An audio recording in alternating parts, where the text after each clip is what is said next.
반갑습니다. 생명의 빛 전달자 박용배 목사입니다. 오늘은 레위기서 13장, 14장, 15장 나병 환자에 대한 말씀을 함께 나누도록 하겠습니다.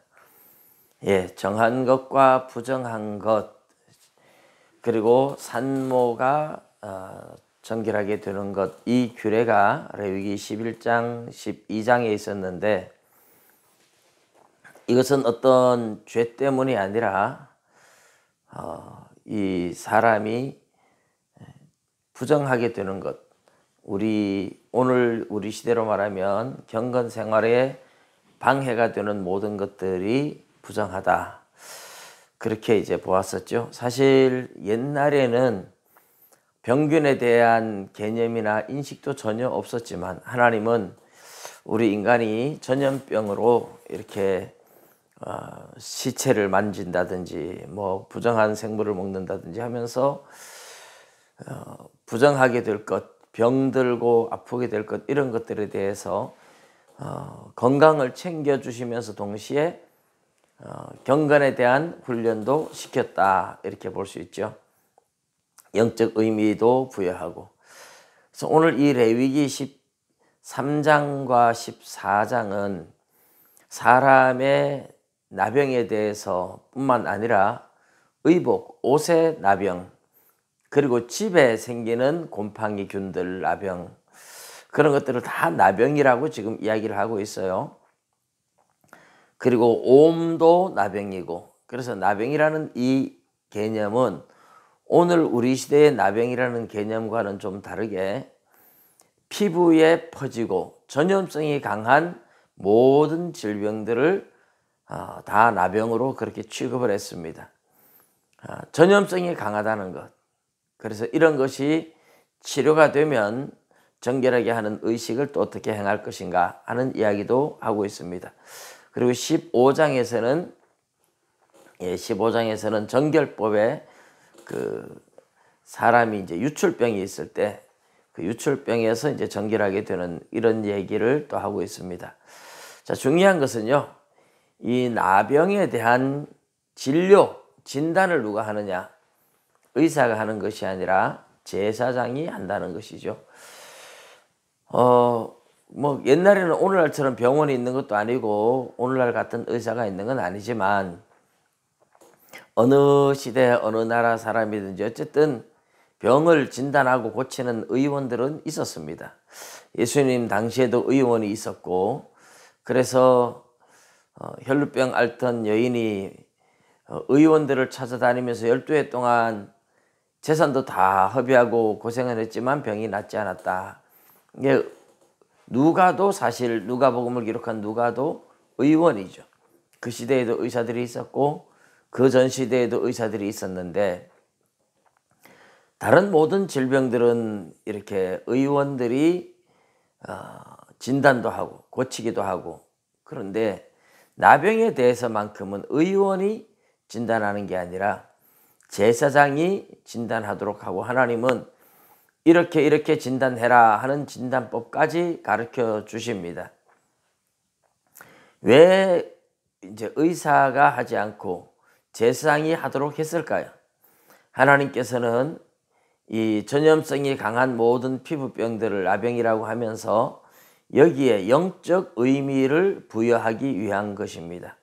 영적 의미, 하나님의 나라를 무너뜨리는 그런 죄에 대해서, 하나님의 나라를 무너뜨리는 그런 어떤 죄악들에 대해서 지적하기 위해서 그것을 이제 전염성이 강한 질병으로 이렇게 빗대서 표현하고 있다, 그렇게 보시면 됩니다.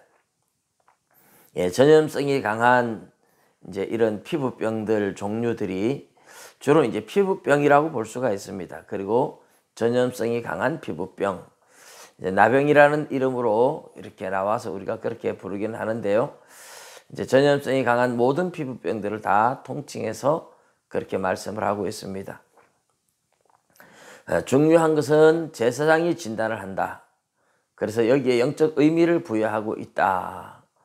그리고 거기에서 또 그 당시에 진짜 나병은 불치의 병이겠지만 그러나 뭐 전염성이 강한 피부병들인데 낫기도 하고, 그러니까 정결하게 되는 법은 새 2마리 가져다가 새 1마리는 흐르는 물 위에 질그릇 안에서 잡고 백향목, 우슬 그리고 홍색 실을 가지고 그 피를 찍어서 그 정결하게 된 사람한테 7번 뿌리고, 그리고 정결하다고 하고 물로 몸을 씻고, 그래도 7일 동안 밖에서 격리하고 난 후에 들어갈 수 있었습니다. 이것이 이제 그 당시에 격리하고 이런 거에 대해서 사람들이 이해를 못했겠지만, 우리 하나님께서는 오늘날 코로나 때문에 뭐 14일씩 격리하고 이러는데, 하나님은 그 당시에도 전염성이 강한 병이 퍼지지 않게 하기 위해서 철저하게 격리도 시키고 하셨던 하나님의 명령, 이것이 참 놀라운 거죠. 그 시대 사람들은 이런 걸 전혀 모르는 상태였기 때문에요. 자, 그리고 이제 이 나병에 대한 영적 의미를 부여했다. 제사장이 진단하고 제사장이 판단하도록 하는 것 자체가 영적 의미를 부여하기 위한 것이다 그랬습니다. 그러면 이 영적 의미는 어떤 죄에 대한 영적 의미를 부여하려고 하는가? 우리가 구약의 신약에 나오는 나병 환자에 대한 내용을 이제 살펴보면 좀 이해를 합니다. 첫 번째는 민수기 12장에 가면 모세를 향하여 아론과 미리암이 원망 불평하다가 미리암이 나병에 걸리는 사건이 생깁니다. 모세는 누굽니까? 하나님이 세운 종으로서 이스라엘을 이끌어가는 지도자입니다. 아론과 미리암이 인간적으로 보면 동생이에요. 인간적으로 보면 동생인데, 동생이 늘 하나님의 명령을 받아서 이래라 저래라 명령하니까 기분이 나빴던 것 같아요. 그래서 구스 여인을 모세가 취했다 하는 그것 때문에 모세를 비방했던 겁니다. 하나님께서는 모세에 대한 책망이 전혀 없고 미리암을 책망해서 나병이 생기게 합니다. 이 말은 이제 아론과 미리암 중에서 처음에 불평을 시작한 사람이 미리암이다, 그렇게 이제 알 수 있는 부분이죠. 제일 먼저 원인 제공자, 불평이 나온 사람, 지도자를 향한 원망과 불평은 그 공동체를 무너뜨릴 수가 있어요. 그래서 하나님은 지도자를 향한 원망과 불평, 전염성이 이게 굉장히 강합니다. 여러분, 교회에서도 목사를 향하여 누가 원망하기 시작하면요, 그 말이 참 빨리 전염이 되고 그게 어떤 이야기거리고 재미거리가 되는 것 같아요. 그러다 보면 공동체를 무너뜨리는 거죠. 하나님의 나라를 무너뜨리는 겁니다. 그래서 하나님께서는 미리암을 나병으로 치시고 모세가 기도하니까 고쳐주시지만 7일간 격리시켰다 들어오게 만듭니다. 여러분, 여기에서 지도자를 향한 원망과 불평이 특별히 하나님의 나라 교회에서 하나님의 종을 향한 원망과 불평을 영적 나병이다, 하나님이 그렇게 진단하고 계시다 하는 뜻입니다. 또 두 번째 이제 나병 환자 사건은 열왕기하 5장에 나오는데요, 아람 나라 장군 나만이 나병이 걸렸는데 엘리사를 찾아와서 고쳐달라고 하죠. 물론 뭐 왕에게 갔다가 왕이 옷을 찢고 하니까 엘리사가 듣고 나에게 보내라, 이스라엘에 선지자가 있는 줄 알게 될 것이다. 뭐 자세한 내용들은 이제 핵심을 말씀하기 위해서 다 생략을 합니다. 그래서 나만이 찾아왔을 때에 요단강에 가서 7번 몸을 담그라, 몸을 잠그라. 7번 목욕하고 나오면 깨끗해진다. 그때 나만 장군이 막 화를 냈지만 그 종들이 선지자가 더 어려운 일, 더 큰 일을 하라고 해도 안 했겠습니까? 하물며 7번 물에 들어갔다 나오라는데 뭐가 힘이 들겠습니까?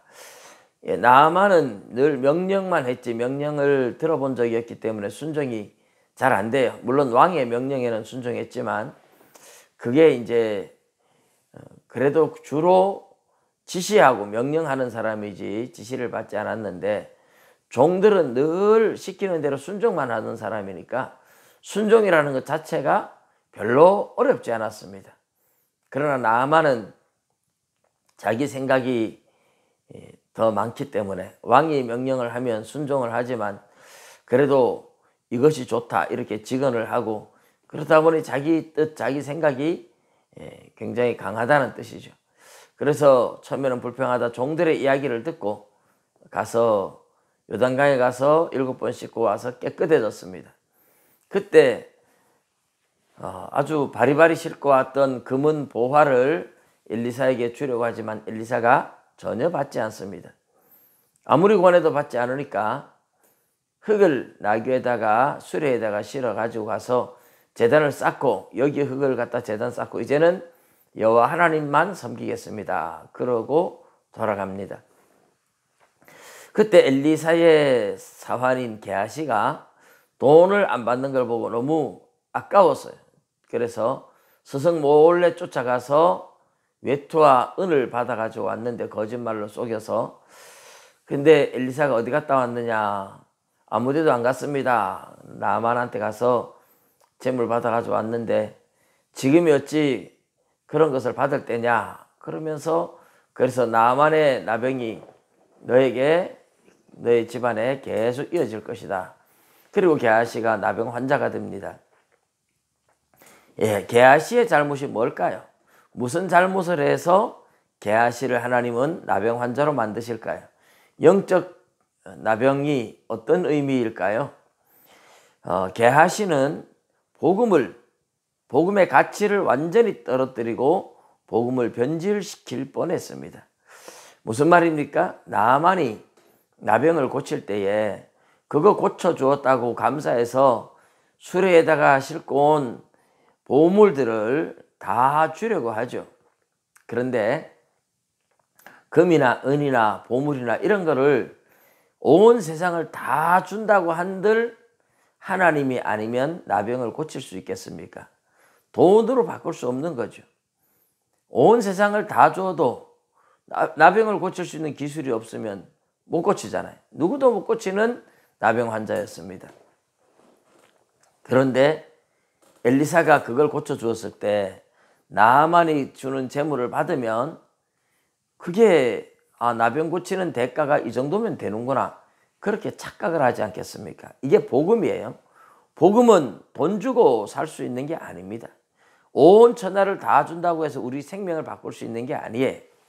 그런데 예수 그리스도의 은혜로 값없이 의롭다함을 받은 겁니다. 예수님을 믿을 때 값없이 의롭다함을 받았는데, 복음의 가치는 천하를 주고도 바꿀 수 없는 어마어마한 가치인데 공짜로 주었어요. 나만의 나병을 고치는 것도 하나님의 은혜고 복음인데 이건 돈으로 살 수 있는 그런 가치가 아니에요. 그 금은보화 조금 주고서 그 하나님의 어마어마한 은혜를 돈 주고 샀다, 그렇게 복음의 가치를 떨어뜨리면 안 됩니다. 그래서 하나님의 은혜는 돈 주고 살 수 없는 것이라는 것을 분명하게 보여주었던 거죠. 복음의 가치는, 하나님의 은혜는 이 세상에 돈으로 살 수 있는 게 아니에요. 하나님의 어마어마한 은혜고 값없이 주신 거예요. 그래서 더 큰 은혜죠. 그런데 게하시가 가서 돈을 받아오니까 아차 하면 복음의 가치를 완전히 땅에 떨어뜨릴 뻔했고, 돈 주고 샀다고 생각하면 병만 고치지 하나님을 믿으려고 생각하지 않았을 겁니다. 하나님을 믿지 않으면 생명을 잃어버리게 되는 것이죠. 복음을 변질시키는 결과가 될 뻔했습니다. 복음의 가치를 떨어뜨리고 복음의 그 본질을 변질시켜서 하나님을 믿게 하는 이 은혜를 돈으로 사고 파는 것처럼 그렇게 만들어버리면 복음을 변질시키는 것이죠. 게하시는 복음의 가치를 떨어뜨리고 복음을 변질시키려고 했기 때문에 하나님 앞에 너는 영적 나병 환자다, 그렇게 취급을 받았다 하는 것이죠. 그리고 구약의 열왕기하 7장에 한 번 더 나병 환자 4명이 나오는데, 아람 나라가 쳐들어와서 이스라엘이 너무너무 성에 갇혀서 굶주리고 자식까지 잡아먹는 비극적인 일들이 일어날 때 나병 환자가 여기 있어도 죽고 가도 죽으니까 어차피 가서 아람에게 항복해서 살려주면 살고, 그런데 갔는데 아람 군사들을 하나님이 큰 군대 소리를 듣게 만들어 가지고 애국 군사를 불러오는가 보다 하고 놀래서 혼비백산하고 밤중에 몰리 다 도망을 가게 만들었어요. 그래서 그 아람 군대들이 온갖 진짜 뭐 전쟁을 위해서 준비해 왔던 모든 것들과 식량들, 군량미 다 있는데 그 모든 것들을 남겨두고 갔잖아요. 그래서 이 나병 환자들이 그것을 막 먹고 마시고 감축하다가 해가 밝을 때까지 가만히 있으면 하나님이 우리에게 벌을 내리겠다, 좋은 소식이 있는데 하면서 가서 성에게 가서 이제 그 사실을 알리고, 그래서 아람 나라가 도망간 사실을 알게 되고 백성들이 살게 됩니다. 이것은 뭘 이야기하려고 하는 걸까요? 이스라엘의 왕과 장군들, 장로들, 백성들이 다 있는데 얼마나 그들이 겁이 많고 두려움이 많으면 나병 환자들보다도 못한가, 그런 의미죠. 나병 환자들 아니면 그들은 살지도 못할 뻔했습니다. 나병 환자가 이야기하는 소식을 듣고 오히려 살아요. 나병 환자한테 끌려다닐 정도로 그들은 완전히 영적으로 다운되어 있었다는 겁니다. 오늘날도 교회 속에요, 영적 나병 환자와 같은 사람들이 있는데 그런 사람들이 오히려 교회의 모든 주도권을 장악하고 또 그런 사람 말 때문에 사람들이 끌려다닌다면 그 교회의 영적 상태가 얼마나 떨어져 있는 상태겠습니까? 교회의 수준이, 교회의 성도들의 영적 상태가 영적인 나병 환자보다도 못하다, 그런 것들에 대한 상징이 되고 있습니다. 그런데 신약시대로 오면 마태복음 8장 1, 2, 3절에 보면 예수님이 산상보훈을 이제 산에서 사람들한테 말씀을 전하시고 산에서 내려오실 때 제일 먼저 온 환자가 바로 나병 환자입니다. 주께서 원하시면 저를 깨끗게 하실 수 있나이다. 그때 예수님이 내가 원하노니 깨끗함을 받으라 하고 손을 대시니까 그 자리에서 어린아이 살같이 깨끗해졌습니다. 영적 나병 환자들, 구약으로 말하면 민수기 12장에 나오는 미리암같이, 또는 열왕기하 5장에 나오는 게하시같이 이런 영적 나병 환자들도 예수님을 만나면 치료받을 수 있다, 예수님을 만나면 변화될 수 있다 하는 것을 보여주고 있습니다. 누가복음 17장에 나오는 10명의 나병 환자들이 예수님 말씀을 듣고 순종함으로 치료받는데 그것은 이제 또 다른 별개의 이야기가 된다고 볼 수 있고요. 구약의 나병 환자에 대한 이야기는 이렇게 영적인 의미를 부여해서 지도자를 향한 원망과 불평이 영적 나병이다. 또 복음의 가치를 떨어뜨리고 복음을 변질시키는 이런 것들이 영적 나병이다. 그러나 예수님을 제대로 만나면, 예수님이 터치해 주시면 새 사람으로 변화될 수 있다 하는 것을 성경이 가르쳐 주고 있습니다. 그리고 이제 유출병에 대한 이야기도 15장에 나오는데요. 여인의 유출병, 그리고 남자가 이제 사정을 했을 때, 설정을 했을 때도 부정하다. 이 무엇을 이야기하는 걸까요? 사실 피는 생명이잖아요. 피는 생명인데 피를 흘린다는 것은 생명의 죽음을 상징하는 겁니다. 하나님께서는 이 죽음에 대한 상징성을 가지고 있기 때문에 부정하다 이렇게 말씀을 하신 거예요. 남자들이 이제 사정을 할 때도 사실 정자가 만들어지는 것은 피에서, 그것도 백혈구를 통해서 만들어진다는 것을 이야기합니다. 생명을 흘려버리는 것, 생명이 죽어가는 것 자체를 다 하나님은 부정하다 이렇게 말씀을 하고 있어요. 그래서 오늘 우리는 생명을 살리는 일에 힘을 써야 되고, 우리는 영적 나병 환자가 되지 않도록 조심해서 온전히 순종하고 하나님의 나라 공동체를 세워나가는데 힘을 쓰고 복음의 가치를 제대로 알고 하나님의 복음 앞에 사람들 앞에 주어지는 엄청난 은혜의 복음을 전할 수 있는 저와 여러분들 되시면 좋겠습니다. 감사합니다. 오늘도 행복한 하루가 되세요.